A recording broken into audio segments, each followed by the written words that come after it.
Selamat sore Bapak Ibu. Selamat sore. Masih semangat? Masih. Apa kabarnya? Sehat. Sehat. Baiklah, sebelum kita mulai, kita akan berdoa. Doa dipimpin oleh Ibu Dian. Mari kita berdoa menurut zaman percayaan masing-masing. Doa selesai. Masih semangat Bapak Ibu? Semangat. Masih semangat ya. Terima kasih atas kehadirannya dan waktunya yang sudah menyempatkan diri untuk mengikuti pertemuan kelompok kita pada sore hari ini. Nah, sore hari ini kita akan belajar tentang materi kesejahteraan sosial disabilitas dan lansia. Yang kita akan bahas adalah tentang kesejahteraan terhadap lansia. Di sini ada yang sudah lansia, Bapak Ibu? Ada. Oke. Siapa yang lansia di sini? Saya. Oh, Bapak sudah lansia ya? Oke, jadi kira-kira ada yang tahu apa itu lansia? Sudah 60 tahun ke atas. Nah, baiklah. Jadi lansia itu adalah singkatan dari Lanjut usia. Nah, di sini ada kriteria lanjut usia. Kalau dia sudah berusia 60 sampai 74 tahun, maka dia sudah tergolong Lansia. Kemudian ada lansia tua. Lansia tua ini 75 sampai 90 tahun. Ada juga lansia yang sangat tua. Dia umurnya di atas 90 tahun. Nah, ini sudah jarang ya Bapak Ibu ya. Sudah jarang kan kita temukan. Jarang. Ini adalah pengertian lansia atau ketentuan lansia yang ditetapkan oleh WHO. Kalau kita lihat dari Undang-Undang Nomor 13 Tahun 98, ada beberapa kriteria lansia. Kalau lansia disebutkan itu 60 tahun. Namun kalau untuk PKH, lansia harus berusia 70 tahun ke atas. Ada juga yang namanya lansia potensial. Artinya lansia tersebut masih dapat melakukan pekerjaan. Ada juga dia lansia yang tidak potensial, yang tidak dapat mencari nafkah lagi. Jadi kira-kira sudah paham kan apa itu lansia kan? Sudah, Bu. Nah, jadi kalau misalkan kita sudah mengetahui berapa umurnya, kita bisa lihat, oh dia sudah lansia pada usia tua. Atau misalkan dia sudah lansia tapi bisa bekerja, berarti dia lansia potensial. Kalau tidak bisa bekerja berarti Lanjut usia tidak tidak potensial. potensial. Oke. Nah, jadi kira-kira perlu nggak kita peduli dengan lansia? Dulu. Nah, kenapa kita harus peduli lansia, Bapak Ibu? Karena lansia punya hak yang sama dengan kita yang tidak lansia. Ya, dia punya hak yang sama dalam kehidupannya bermasyarakat, berbangsa dan bernegara. Yang kedua, lansia semakin banyak yang terlantar. Nah, kalau dibilang lansia terlantar, Bapak Ibu, dia adalah lansia yang tunggal sendirian, hidup sendirian. Kemudian ada juga yang mengatakan data Kemensos ini sudah 16.000 juta lansia tersebut, sedikitnya ada 2,8 juta lansia yang terlantar. Berarti 2/4 dari jumlah lansia di Indonesia adalah lansia Yang terlantar. Maka dari itu kita harus peduli lansia. Kemudian data menyebutkan lansia mengalami kekerasan dan penelantaran. Dan lansia adalah orang tua yang membesarkan, mendidik, dan penuh kasih sayang. Maka kita harus peduli. Sebagian lansia kurang mendapat perhatian. Lansia adalah potret kita di masa datang. Maksudnya di sini Bapak Ibu, kita juga akan lansia. Maka kita harus pedulikan. Kemudian yang terakhir, panti lansia atau panti jompo sangat terbatas. Maka hal itu menyebabkan kita harus memperdulikan lansia. ya.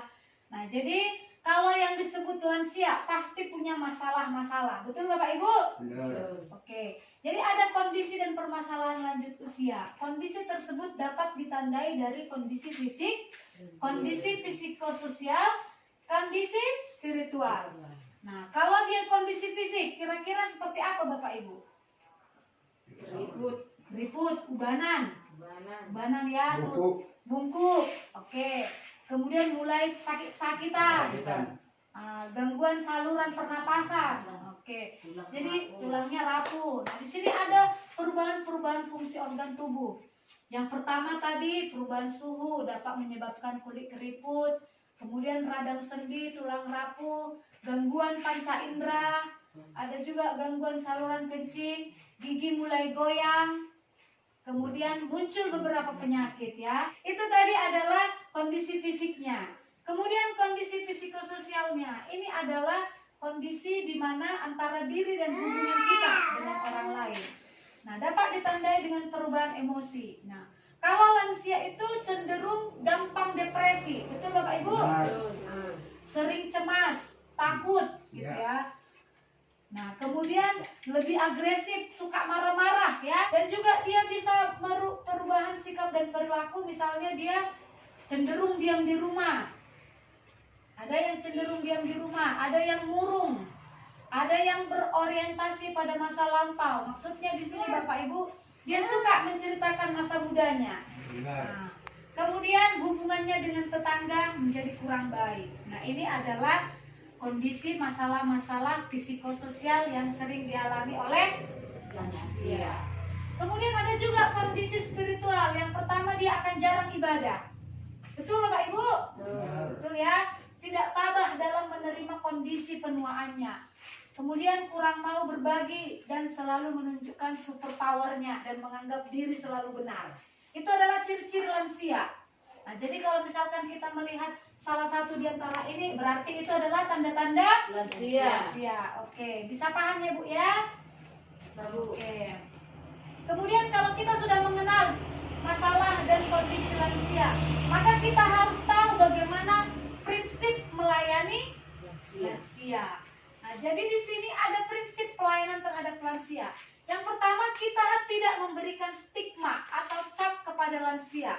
Maksudnya begini, jangan gara-gara kita sudah melihat kondisi tersebut, maka kita memberikan stigma negatif terhadap lansia. Kita harus tetap mendukungnya. Jadi jangan kita semakin memojokkan, gitu ya Bapak Ibu. Kita tidak boleh mengucilkan atau menghindari sikap sensitif. Misalnya kita mudah marah, jangan. Jadi kalau untuk melayani lansia, prinsipnya kita tidak boleh mengucilkan. Kemudian kita tidak boleh membesar-besarkan masalah. Jadi kalau misalkan lansia gampang marah, tidak usah dibesar-besarkan. Itu sudah ciri-ciri lansia. Kemudian kita harus menghindari sikap belas kasihan yang berlebihan. Terkadang orang tua atau lansia akan lebih cenderung pengen diperhatikan gitu ya. Tetapi kita tidak boleh berbelas kasihan dengan berlebihan gitu. Kemudian kita harus mandiri, memberi kesempatan kepada lansia untuk menunjukkan kemampuannya. Dan kita harus menjadi sumber pemecahan masalah. Jangan jadi keluarga yang menjadi sumber permasalahan, tapi harus jadi sumber pemecahan masalah. Oke, itu adalah prinsip-prinsip pelayanan terhadap lansia. Nah, jadi tentunya ada banyak lansia yang sulit dihadapi ya. Betul Bapak Ibu? Betul.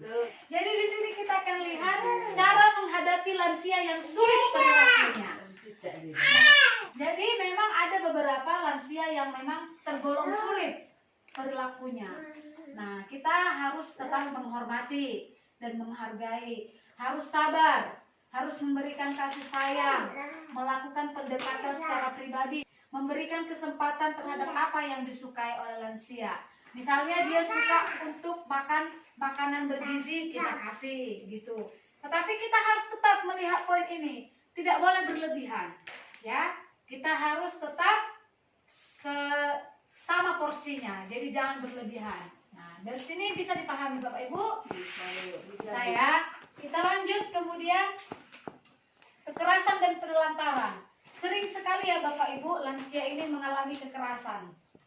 Betul? Betul. Ya, jadi memang banyak sekali kekerasan dan penelantaran yang dialami oleh lansia.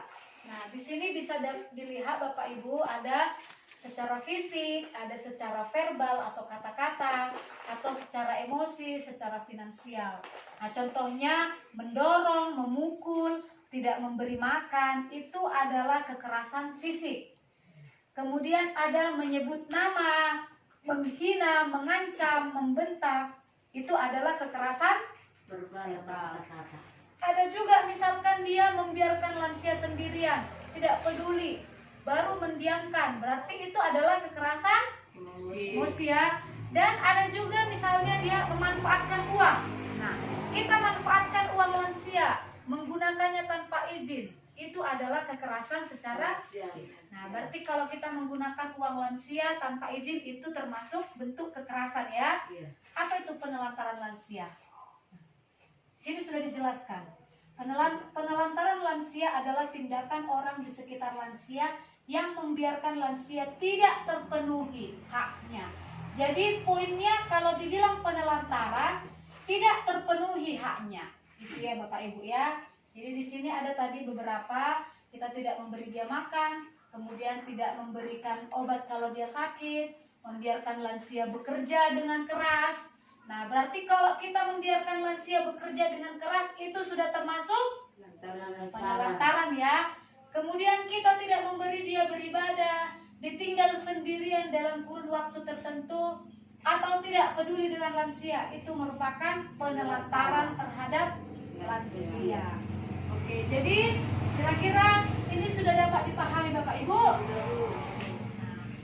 Baiklah, kalau sudah dapat dipahami, saya mau bertanya, kalau untuk mengatasi atau memahami lansia, perlu tidak peran serta keluarga? Perlu ya, tapi peran pemerintah juga sangat perlu. dan juga peran masyarakat. Oke, jadi kita dapat melihat bagaimana peran pemerintah untuk memperdulikan kesejahteraan lansia. Di sini ada dijelaskan pemerintah harus membuat kemudahan bagi lansia dalam menggunakan fasilitas, memberikan kemudahan dalam melakukan perjalanan. Nah, jadi lansia itu sebenarnya punya hak untuk mendapatkan transportasi secara gratis. Atau misalkan kita memprioritaskan tempat duduk untuk si lansia, itu adalah peran pemerintah. Kemudian memberikan layanan khusus bagi lansia di puskesmas, artinya harus diduluankan. Itu. Dan juga memberikan pelayanan atau loket khusus dan keringanan biaya untuk pembelian tiket. Nah, ada juga peran serta masyarakat. Bisa dilihat di sini Bapak Ibu, banyak sekali peran serta masyarakat. Ada dia kerjasama dengan puskesmas, menginisiasi kegiatan seperti senam lansia. Ini adalah peran serta masyarakat. Makanya kalau ada senam lansia sebaiknya diikuti ya. Kemudian menggalang pertemuan, mengundang lansia hadir dalam acara-acara, dan masih banyak lagi. Dan tentunya untuk pemuda-pemuda kita harus peduli terhadap lansia. Oke. Jadi dari materi lansia ini Bapak Ibu kira-kira sudah bisa dipahami ya? Sudah Bu. Apa itu pengertian lansia tadi? Kemudian kenapa kita harus peduli? Seperti apa kondisi dan masalah si lansia? Bagaimana cara kita menghadapi lansia, dan apa itu peran serta pemerintah dan peran serta masyarakat terhadap kesejahteraan lansia. Dari materi ini Bapak Ibu ada yang mau ditanyakan? Tidak ada, semuanya jelas? Jelas. Kalau ada yang melihat salah satu perubahan dari lansia, sudah bisa dilihat? Sudah bisa dikenali ya? Oke, terima kasih atas kesempatannya. Saya mengucapkan selamat siang bagi kita semua. Selamat siang. Oke.